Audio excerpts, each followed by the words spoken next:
gonna shade. Shader's gonna shade, yeah. Gonna shade.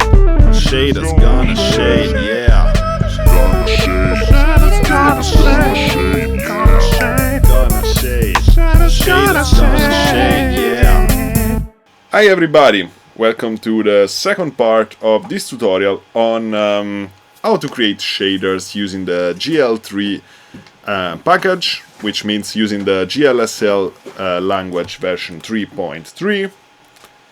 And in this second part we are going to continue this shader in which we create a Phong light shader to light up shapes. In this case we are applying the shader to a GGL grid shape, but we could as well apply it to a GGL model, for example, and it will work as well. So it will work with every, basically, GGL mesh, with every 3D shape that we got inside Max.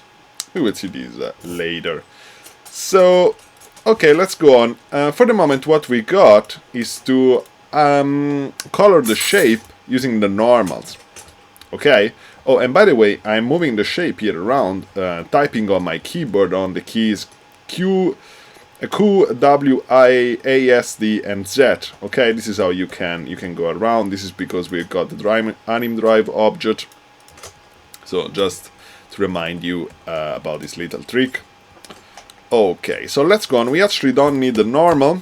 We are not going to use the normal to color our shape. So let's just say git in dot color. Let's replace the normal with this value here, which gives us an error. Oh, of course we have to delete this line because it was filling the git normal inside the git out struct, which doesn't exist anymore inside. Okay, so let's check. Okay, we can change the color using here the GL color attribute of GGL grid shape, because this color is passed inside the shader using the state variable color. So then we can use it, pass it from the vertex shader to the fragment shader. Okay, now let's actually rename those variables in a way that makes more sense, because this is the position of the vertex. This is the vertex color, so let's actually call them vertex normal. Let's call them vertex and then the name, because this reminds us that this is actually the color and the attributes for every single vertex. Okay, because as we know, shaders work in parallel on all the vertices and all the fragments, which means the pixels that compose the shape. So let's actually call them vertex position, vertex color, and vertex normal, because this is what they actually are, the attributes of that single vertex. So also here vertex position and then vertex color. Okay, so now it works. Okay, so let's start to write down the algorithm to create a Phong lighting model. Okay, so to do this we need a couple of things. We need a vector tree with the position in camera space. Now, if you remember, I put in the previous tutorial a link to my website, or did I? If I didn't, I will actually do it now.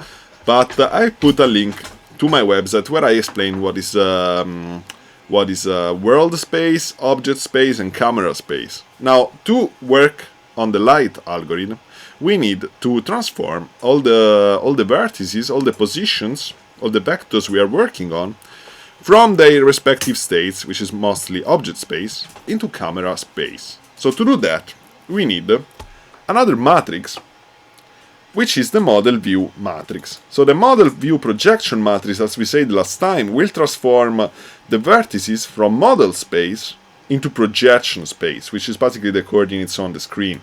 Now the model view matrix will transform the vertices from model space into view space, which is basically the camera space. Okay, so we need another one of these matrices. So let's write this down. This is a matrix that is given us from the Max API. So we can just get it like this. Let's call it model view matrix. Is also a type mat4. And state, we just write model view matrix. All caps. Okay. That's it. Let's actually bind it. So here, bind param model view matrix program vertex program. Okay. And I see I'm getting an error here. Implicit cast from back 4 to back 3. Doesn't matter. We will check it soon out. So let's actually declare this matrix as a uniform. Here, mat4 model view.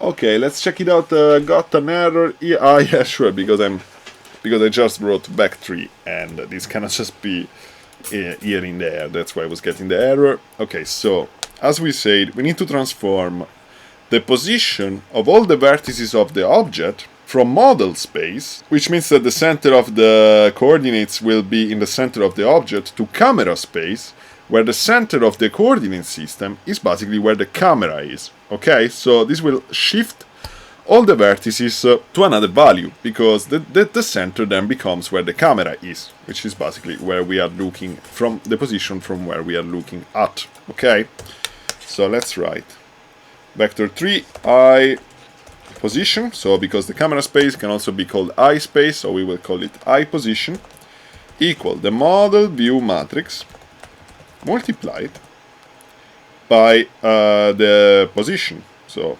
vertex position. Now the only problem here is that the model view matrix is actually mat with mat 4, which means has 4 rows and 4 columns. We actually need a mat 3, so we typecast it to mat 3 by 3. Okay, we can do it in this way. And that's because we can only multiply back 3 for a matrix that is a 3 by 3, so not a 4 by 4. That's why we need to cast it to 3 by 3. Now, if you remember last time we said that we cannot invert the order of this multiplication. It's not a commutative multiplication with matrices, so we cannot write vertex position before mat. Otherwise, the multiplication doesn't work. The mat must be first, and then the vector comes. Okay? So now, what we need to do is to also get the normals and transform them into I space, because the normals are also in model space. The only problem is that we cannot use the model view matrix to transform the normals. We need to get the transpose of the inverse of the model view matrix to do that. So we can actually just do like this. Let's actually create the matrix here. So let's put it under here under this uniform. Even if it's not a uniform, but it's a variable that we just create. Let's anyway do it. So math3, and let's call this normal matrix. This is equal to the transpose. Let's actually create, let's create a math3, because anyway we are only going to need the matrix 3 by 3. So this is the transpose of the inverse of typecast mat 3 by 3 of the model view matrix. Okay, so this is going to be our normal matrix. Now, why is this the transpose of the inverse of the model view matrix? Well, honestly, I forgot the reason. So you can check this online. I will put a link on the explanation of why this is the matrix to use for the normals. But there is of course a geometrical transformation reason. So okay, in order to get our normals in I space, let's create a I normal vector, and let's say normal matrix multiplied by our vertex normal. So a uniform called vertex normal. Right. Cool. Now, what else do we need? We actually need to normalize the normals, because the normals that we are going to use, we don't care about their magnitude, only about their direction. So it's actually better to normalize them. So we don't care anymore about how long is this vector, we only care about its direction. Okay. Then we need a vector that goes from the shape to the light. So if we get our drawing from last time, we said that we need to calculate the diffuse component, the diffuse amount of light at this vertex. We need these two vectors, so the normal and the vector that goes from the light to the surface. So let's actually create this vector. We can create it like this. So first of all, we need the vector that goes from the shape to the light. So let's actually call it shape to light. And this is equal to also normalize. We only need the normalized vectors for the light calculation. So the position of the light, right, we still need the position of the light, which I actually still have to include inside the shader. Okay, so how do we get the position of the light? First of all, in our patch, we can create a GL light object. Let's call it game. Okay, so this object, we can refer to this object inside the shader in a very interesting way. So using the Max API as well, we can get all the parameters of this light inside the shader in this way. So let's create a param name. This is going to be called lighting parameters. And this is going to be of type, no, this is actually has no type, so we just write state light. Okay, so this means that from the API we get all the parameters relative to this light that we just created. Why exactly from this light? Well, because there is no other light. So if there were multiple lights, we would have an array of lights. In this case we just have one light, which anyway is going to be inside an array. So let's bin this parameter here. So bind param lighting parameters, and let's bind it to the program, to the vertex program. Okay. So let's go on and declare it inside our shader. So we can declare it as a structure, because this is actually a structure that contains all the light parameters. So let's create a structure. Let's call it light source parameters.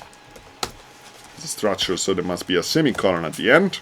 And let's write all the parameters that we can get from this light. So the ambient color, the diffuse color, the specular color, the position of this light, the spot direction of this light, which we are not going to use, but let's actually just write it, all the stuff that we can get, the spot exponent. This will be useful when we're going to do some spotlighting. Then again a float with a spot cut off, float constant attenuation, and then float linear attenuation, and then float for the quadratic attenuation. How do I know all this stuff? Well, that's because I asked Rob Ramirez, the programmer of Jitter, and he kindly told me what exactly do we need to access the light inside the shader. Okay, so this is a structure, but now we need to declare the light inside the shader, so we can refer to this light and bind it to this structure. So first of all, we need to define the number of lights we have got. So let's use a define statement. Say define num lights, and we got only one light, so we write 1 like this. And then we have to write something pretty strange. Layout std 140 uniform lighting parameters. So this is the name of our uniform. And then inside of this we write the name of our structure, light source parameters, and we call it light. And this is actually an array that has length num lights. Okay, so don't ask me why we write this. This is just how the Max API binds the light to the shader. Okay, so this is what we need to refer to the light, to this light here, inside our shader. Okay, so very cool. Now, what were we saying here? We require the vector that goes from the shape to the light. Let's actually first, let's create a vector tree and call it I light position.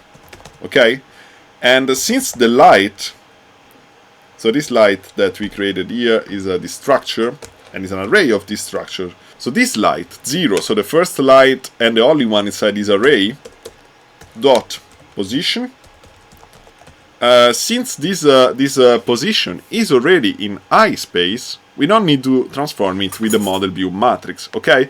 So the position of the light comes already in I space. But in order to get it in I space, we actually have to give it the type point. So type point. So this is going to be a point light and will give us its position in I space. Okay, so the shape to the light, so we need a vertex that go actually in the other direction, so from the shape to the light. So we'll actually go in this way. So first we write the light vector, I light position, minus the I position, so the position of our vertex that is now being treated. There is a problem here. The light position is actually a vector 4, as you can see here. So we actually need to switch the x, y, and z component. So let's see if this is actually working. Oh no, there is an implicit cast from back 4 to back 3. Where did I do that? Oh yes, here, exactly. So let's actually switch them here. So this is going to be a back 3, right? So this works.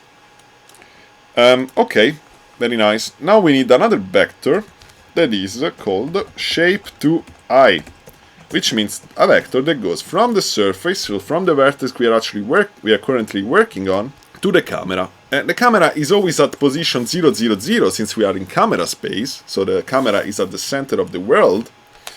So what we need to do is just to normalize the negative of the vertex position, so the negative of the I position.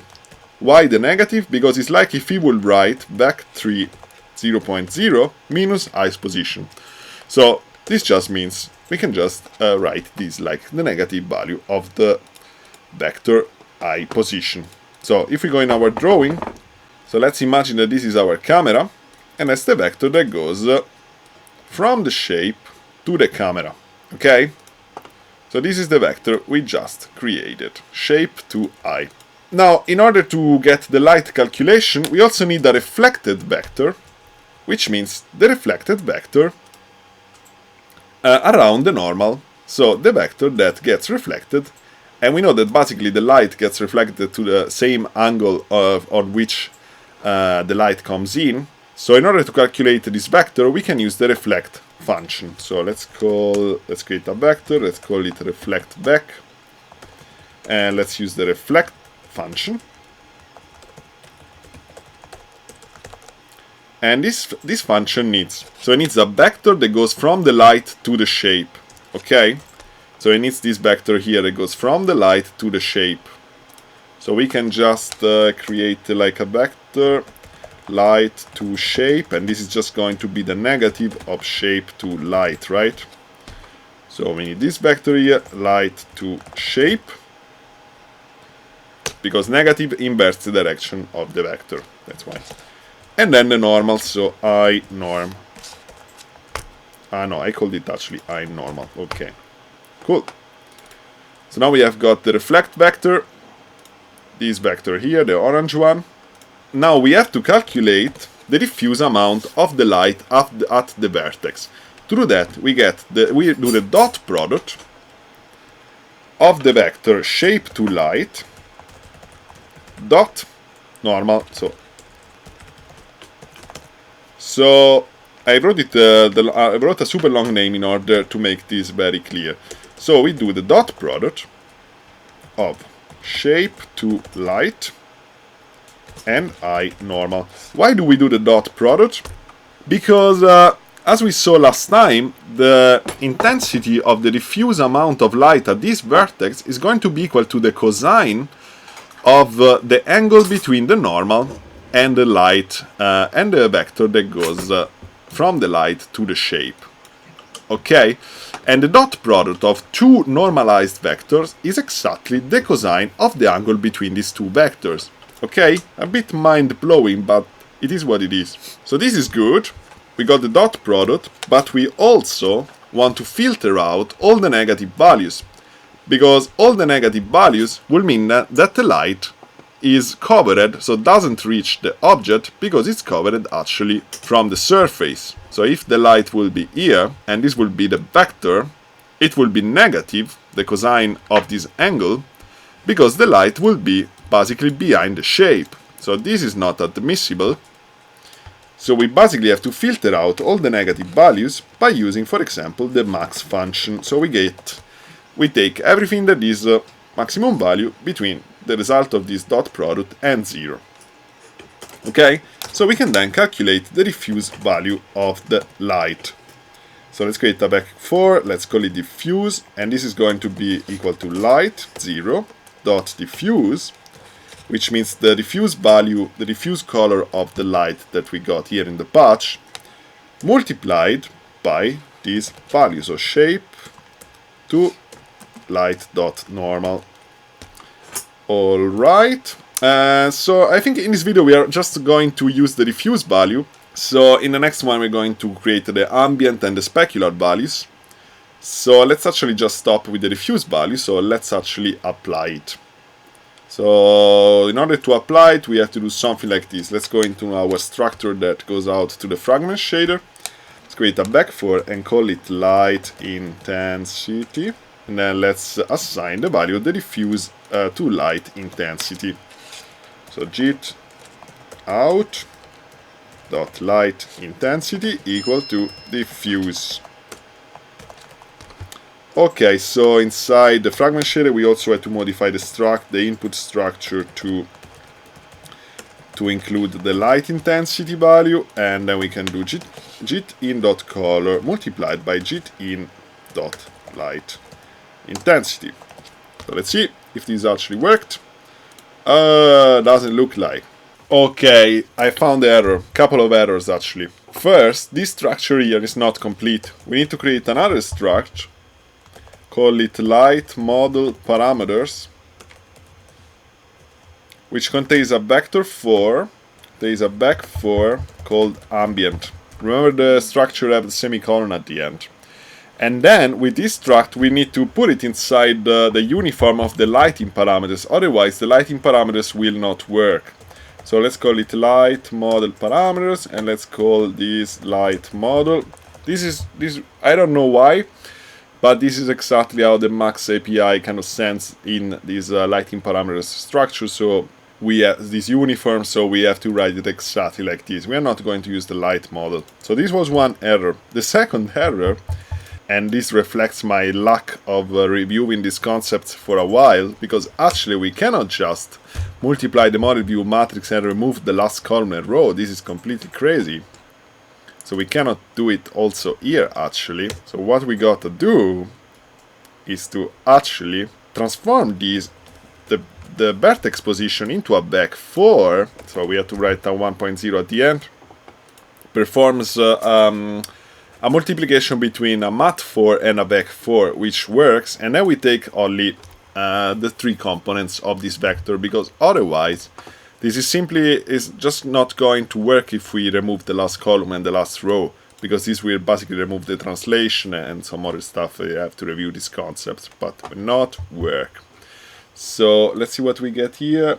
Oh yeah, since I modified also here the normal matrix, so we got to do something like this. Vec4 vertex normal 1.0, and then we cannot just do like this, with x, y, z. No, this was actually wrong. This we have to leave as a mat 3x3. So in this case we can remove the translation, because we're not working on the vertices. This is the normals, so we don't need to apply the last row and column from this matrix. Okay, sorry for the confusion, but it is pretty complex stuff, I have to admit. So let's actually remove this, remove that, and x, y, z we don't need. So normalize this, blah blah blah. Okay, so this should work. No, of course not. Okay, got oh, because this will declare as a mat 4, it's actually a mat 3 now. Oh, and we got it. So that's the diffuse component of the light. we got it correctly in the end. So let's see if we actually create a GL grid shape, make it render to GL3 shad, color white. We can use this as a little light placeholder. So let's create also a pack with position 0, 0, 0, and we can connect this to that and to the light. So if we create 3 float numbers, connect to the last 3 inputs of the position. So let's check. Okay, exactly. So whenever we move the position of this light in max, is going to update the position inside the shader using this light source parameter structure. Okay, so cool. We got the diffuse light to work with a custom shader. We can actually, what we can do is to actually remove this color component from inside the JIT in and the JIT out, and just pass the light intensity as the color, the vertex color, multiplied by diffuse. So we can remove also this one here. And we got an error because, oh yeah, right, because here also in the fragment shader we have to remove that. And that's it.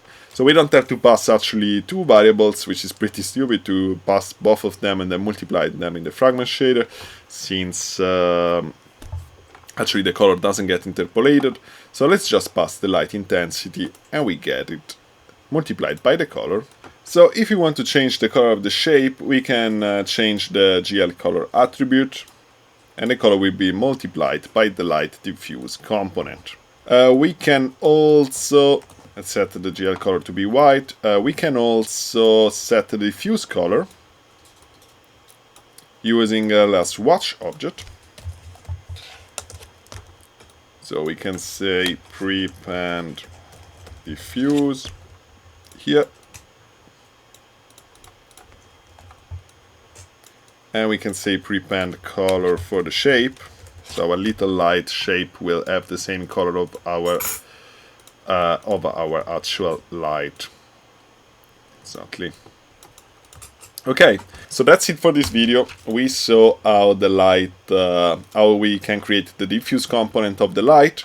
In the next videos we are going to implement the ambient light, the specular light, and then we are going to see how to pack all of these, all the Phong, basically this is the Phong algorithm, Phong lighting model. We can see how we can pack all these things inside a inside a function, and then we can implement also other lighting models, and then we can do some other crazy stuff with shaders. Okay, so this has been interesting, and me myself, I've learned a lot that I didn't know, like these mistakes that I did before. This was very instructive. So I hope this was useful for you too, and if you want, you can support me on Patreon and download a bunch of Max patches related to the visuals. And anyway, see you in the next video. Ciao guys. Gonna shade. Shader's Gonna shade, yeah.